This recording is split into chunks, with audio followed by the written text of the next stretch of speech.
When I started in the restaurant business, I had a passion for great food.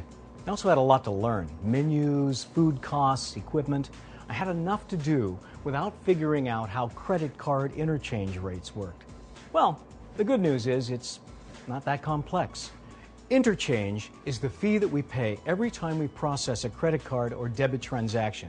It's a cost of doing business, usually around 2% of the transaction price. Periodically during the year, Visa and MasterCard evaluate their processes, regulations, and fees, and announce rate changes and new fees.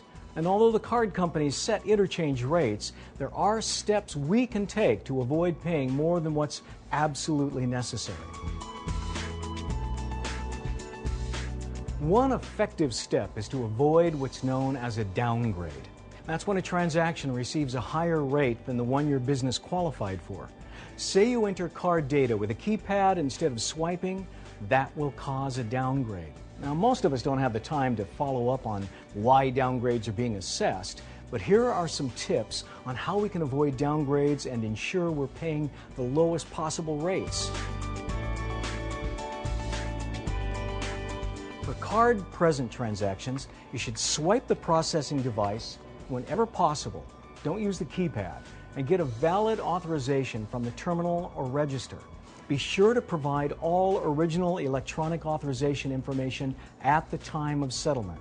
Oh, and voice authorizations, those will cause downgrades. Take the time to settle your transactions daily. Don't let them pile up until the end of the week. I learned that the hard way. If your business gets a lot of commercial traffic, you should order a point-of-sale device that supports the data required to qualify for commercial interchange rates. For card-not-present transactions, make sure the authorization and clearing amount match and obtain an authorization from the terminal or register. Now keep in mind that voice authorizations are not eligible for the qualified rate. Be sure to complete an address verification and enter the customer code or order number that's prompted on the terminal. To receive the interchange qualification and be prompted for the customer code, you'll have to use a terminal that supports card-not-present transactions. And remember, the transaction date must be within 7 days of the authorization date. Be sure to train your employees on the basics in avoiding downgrades. It's also a good idea to take a few minutes each week to observe cashiers, monitor transactions, check equipment, and consider any other actions you can take to avoid downgrades.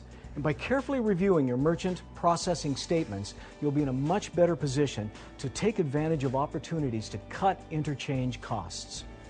So that's how you avoid downgrades and the rate increases that come with them. But how do you get the lowest possible rate in the first place? Start with your credit card processor and the acquiring bank. When you open your merchant account with your bank, the processor determines which rate category is most favorable to you. Rates vary according to the business type, and the processor will make sure that you're placed in the right category at the lowest rate. And at least once a year, you and your processor should review your interchange rate structure to make sure you're still getting the best deal. And finally, always take a close look at the interchange section of your monthly statement. Well, I gotta run. Someone has to cook all these specials, you know.